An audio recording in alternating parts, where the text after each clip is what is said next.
تھوڑا سا آگے بڑھ کر ہی ہمیں یہ کسی جنگلی جانور کے نشان نظر آئے ہیں اور یہ بالکل تازہ نشان لگ رہے ہیں۔ یہاں سے گنگا چوٹی بیس کیمپ بھی ابھی کافی آگے ہے، لیکن ابھی سے برف کی تہہ میں ہمارا چلنا کافی مشکل ہو رہا ہے۔ منظر کشی کے لیے ہم تھوڑی دیر کے لیے رکے تو ہماری چھڑی یکایک برف کے اندر ایسے غائب ہوئی کہ جیسے گدھے کے سر سے سینگ۔ یہ بالکل ناقابل یقین تھا، جیسے کوئی جن بھوت اسے اٹھا کر لے گیا ہو۔ ہم نے اسے کافی تلاش کیا مگر چھڑی ہماری نگاہوں سے برفانی چادر میں اوجھل ہو گئی۔ ہم مزید آگے بڑھتے چلے جاتے ہیں تو چلنے سے شدت پیاس بڑھنے پر پانی طلب کیا تو پانی بالکل ختم ہو گیا تھا اور ابھی سفر کافی باقی تھا۔ تو ہمارے راہزن جناب اسامہ صاحب نے ہمیں بتایا کہ آگے پانی کا چشمہ آتا ہے، وہاں سے پانی بھر لیں گے، لہٰذا یہاں سے پانی کا چشمہ ڈھونڈنا بھی ایک چیلنج ہے۔ تو ہم ٹریک سے ہٹ کر پانی کی تلاش میں چلنا شروع کر دیتے ہیں۔ گرمیوں میں تو یہ بالکل واضح نظر آتا ہے مگر اس وقت یہاں پہ 6 فٹ برف پڑی ہوئی ہے اور ٹریک سے ہٹ کر چلے تو اس سے بھی زیادہ ہے۔ چشمہ ڈھونڈنا بڑا مشکل ہے۔ اسامہ صاحب آگے جا رہے ہیں اور ہم ان کے بنائے ہوئے نقوش پر اپنے قدم رکھ رہے ہیں۔ اتنی گہری برف میں چلنا بڑا دشوار ہے کیونکہ برف کی مزاحمت کافی زیادہ ہے۔ جب ساری ٹانگیں برف میں چلی جائیں تو اگلا قدم مشکل ہو جاتا ہے۔ اس کے برعکس پہلے سے قدموں کے نشانات پر چلنا قدرے آسان ہے۔ اسامہ صاحب پانی کی مذکورہ جگہ تک پہنچ گئے ہیں اور آپ دیکھ سکتے ہیں کہ سوائے برف کے کوئی چشمہ ہمیں نظر نہیں آ رہا۔ اب دیکھتے ہیں کہ یہاں سے کیا ملتا ہے۔ انہوں نے اپنی چھڑی کے ساتھ برف ہٹانا شروع کر دی ہے۔ یہاں واقعی برف میں دبا چلتے ہوئے پانی کا چشمہ ہے اور ہم آسانی سے اپنی پیاس بجھا لیں گے اور آگے کے لیے بھی پانی تھوڑا سا بچا کر رکھ لیں گے۔ انہوں نے واقعی ڈھونڈ نکالا۔ ہم نے جی بھر کر پانی پیا اور دوبارہ ٹریک پر جانے کے بجائے گہری برف میں آگے کی طرف بڑھنے کی کوشش کی۔ ابھی ہم نے 2-3 قدم ہی اٹھائے تھے کہ اچانک برف نے کھسکنا شروع کر دیا اور برف کی کافی موٹی تہہ اوپر سے نیچے کی جانب آنے لگی۔ یہ کافی غضبناک نظارہ تھا۔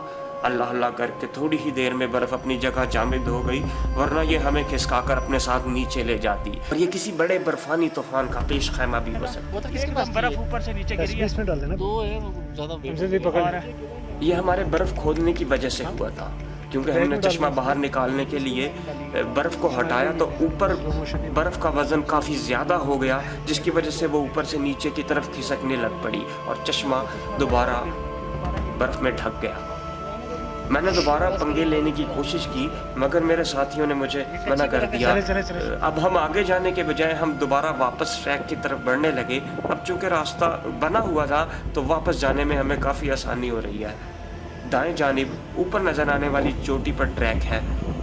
پہاڑ کی اوٹ میں ہوا بالکل بھی نہیں لگ رہی مگر اوپر پہنچتے ہی نظارے تو بالکل بدل جاتے ہیں اور ہوا بھی کافی تیز ہو جاتی ہے جس کے ساتھ ساتھ سردی بھی محسوس ہونے لگتی ہے۔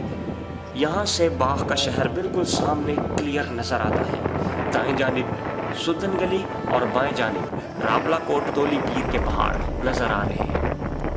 اب یہاں سے بیس کیمپ بھی ہمیں نظر آ رہا ہے اور گنگا چوٹی بالکل ہمارے سامنے ہماری منتظر ہے۔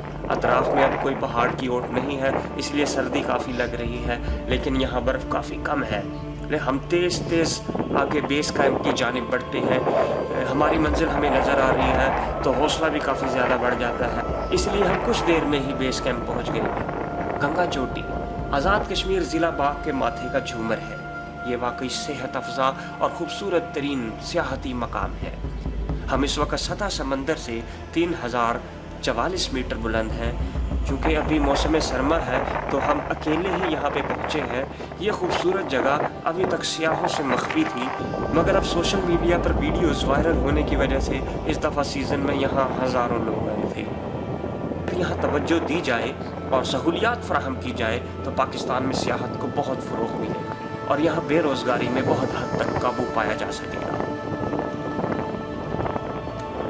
یہاں ہم نے خوب اچھل کود کی، پاکستان اور آزاد کشمیر کا پرچم لہرایا، اس کی منظر کشی کی اور آگے بڑھ گئے۔ جیسے جیسے ہم اوپر بڑھتے جا رہے ہیں نظارے اور بھی زیادہ حسین لگ رہے ہیں۔ اس فلک شگاف پہاڑ پر قدرت کے حسین نظاروں کو دیکھ کر جسم اور روح تر و تازہ ہو جاتے ہیں۔ اس وقت ہمیں ایسا لگ رہا ہے جیسے ہم گنگا چوٹی پر نہیں K2 پر آ گئے ہیں۔ یہ ایک ایسا دلکش نظارہ ہے کہ واپس جانے کو دل نہیں کر رہا، مگر وقت کافی زیادہ ہو گیا ہے۔ ہم نے دوبارہ کھانے پینے کا سامان نکال کر پیٹ پوجا کی۔ ہم نہیں چاہتے کہ یہ خوبصورت ماحول گندا ہو جائے، لہٰذا جو ریپرز یا شاپر وغیرہ ہم اپنے ساتھ لائے ہیں وہ ہم اپنے ساتھ ہی لے کر جائیں گے اور پاکستان کو صاف رکھیں گے۔ اس سے آگے مزید ویڈیو دیکھنے کے لیے ہماری گنگا چوٹی کا لاسٹ پارٹ آپ ضرور دیکھیے گا، لنک بھی ڈسکرپشن میں موجود ہے۔ شکریہ۔